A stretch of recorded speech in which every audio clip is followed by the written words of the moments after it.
What's going on, guys? It's Becca Switzer with Roof Sales Mastery, author of Diamonds in the Sky. Zane Frank's coming at you, being a great driver for me today so that I can get some things done here.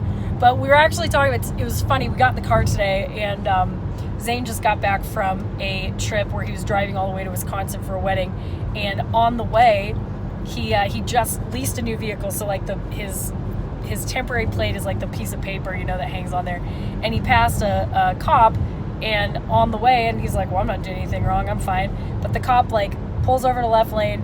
Actually, why don't you just tell the story? What happened? Yeah, so he went speeding past me in the passing left lane, and then all of a sudden slowed down, turned his lights on, and got right behind me. And I thought it was because at the time I was wearing like a rainbow drug rug sweatshirt and some John Lennon round frame glasses, so I could kind looking of be like stereotyped. a hippie. Yeah, exactly. And then when he pulled me over, he walked directly up to the back of my vehicle, and he was just checking out the temporary license because it had rained the night before, so the temporary license had like broke in and it was just kind of like waving in the wind. But so you're here thinking. Right, I'm here thinking, oh goodness, he saw Colorado plates, I'm in Kansas, I look like a hippie, he's pulling me over because he thinks I've got a pound of coke in the back seat.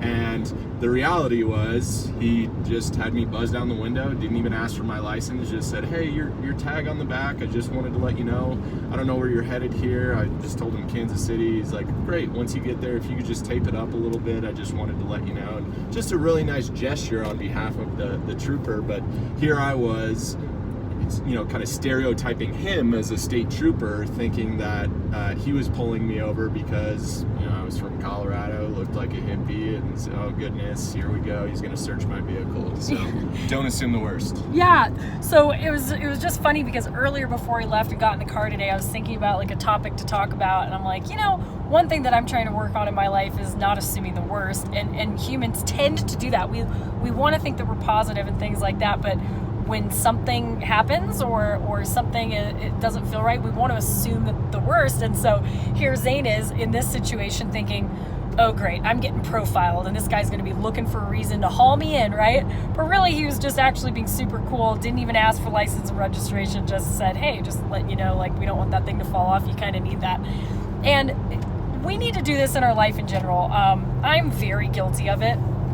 I don't like to think that I'm a worrier per se, but it turns out maybe I am, and I overanalyze things that are going on. So if somebody seems off a little bit, or maybe uses a tone I wasn't expecting, or whatever, like, we read into situations a little bit too much sometimes. And the funny thing is, what Zane and I were talking about earlier, is that when you're expecting the worst, you're actually going to behave in a way that sometimes manifests exactly the thing that you didn't want to have happen. And this is a great example in sales specifically, if you want to put it into context. When we just believe that a customer is going to say no, it's going to be a no sale, how do we act? Well, we're sheepish. We don't ask for the order. We use a lot of like neutral or submissive language instead of directive, assumptive language, okay? We just act like, well, they're probably not going to anyway, and we say things like, if you want, or if you decide, instead of saying, so when we start this job, it's gonna blah, blah, blah, blah, blah, right? And so, because in your mind, maybe the customer did something or seemed disinterested, right? Or seemed poor. This is great. All right, so let's use this example. When I sold Cutco, I remember one of my big lessons that I took away was never prejudge a customer. You might go into $1 million house and they buy nothing, or they get a $35 potato peeler. But you might go into a double wide and think these people don't have any money, and they buy the $2,000 set, which, by the way, has literally happened to me before.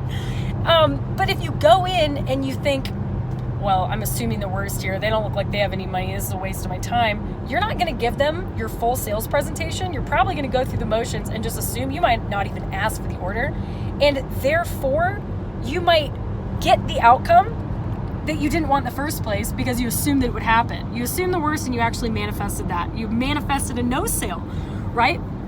And I remember just really taking that lesson to heart because I was like, I'm going to give everybody my absolute best performance here because I never know who's going to say yes or no.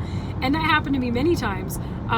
So be careful. Your mind is such a powerful tool, and it dictates more. Like in your mind, you just think, well, I just made a decision, but I'm keeping it to myself. I don't know what's going to happen.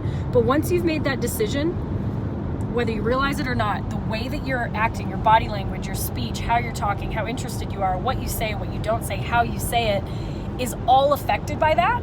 And so we need to expect the best, not just for our own results, but also just to give people the benefit of the doubt. Like, why is it that we always assume the worst out of people, whether they're our customers or our significant other or a friend or a neighbor? It's like, oh, we just automatically assume there's trouble.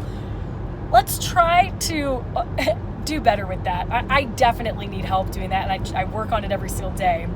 But it's just a little tweak that we can make. Next time you catch yourself assuming something, remember that when you assume, you make an ass out of you and me. As always, subscribe to the YouTube channel. You can check out roofsalesmastery.com for my programs. Keep it crunchy out there. We'll catch you on the next one. Bye.